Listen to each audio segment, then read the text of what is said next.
नमस्कार मंडळी. अनेक ग्रहांची दोषांची शांती करूनही आयुष्यात अनेक अडचणी येतच असतात.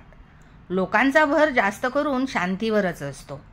कोणी एखाद्या गुरुजीला किंवा कर्मकांडी ब्राह्मणाला एकदाची दक्षिणा द्यायची आणि करा बाबा एकदाची शांती असे म्हणून, आणि अशा प्रकारे शांती करून ग्रह काही शांत होत नाहीत. याने जीवनातल्या अडचणीही संपत नाहीत आणि प्रश्नही सुटत नाहीत.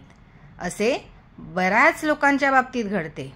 अशा प्रकारच्या शांतीने काहीही फायदा होत नाही. जोपर्यंत तुम्ही स्वतः औषध घेत नाही तोपर्यंत दीर्घ आजार असेल तर एकच दिवस मोठा डोस घेऊन कसं काही चालेल बरं? काही उपयोग होतो का त्याचा? तसेच आपल्या आयुष्यातील प्रश्न सोडवण्यासाठी कुलदेवतेची उपासना, साधना, भक्ती, मंत्र, जप, आराधना यावेळी आपल्याला उपयोगी येते. म्हणून ग्रहांना शांत करण्यापेक्षा कुलदेव आणि कुलदेवीला संतुष्ट करा, समाधानी ठेवा. म्हणजे आपसुकच तुमच्या वाट्याला आनंद येईल आणि ग्रहदोष नष्ट होतील.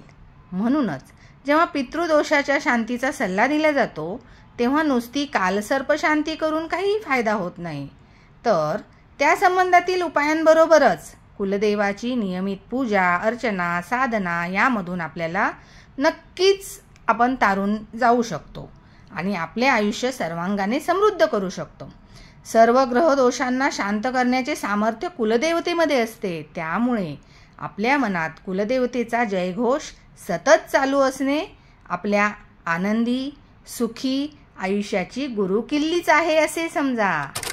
ही माहिती जर आपल्याला आवडली असेल तर व्हिडिओ लाईक करा, चॅनल सबस्क्राईब करा, कमेंट करा. धन्यवाद.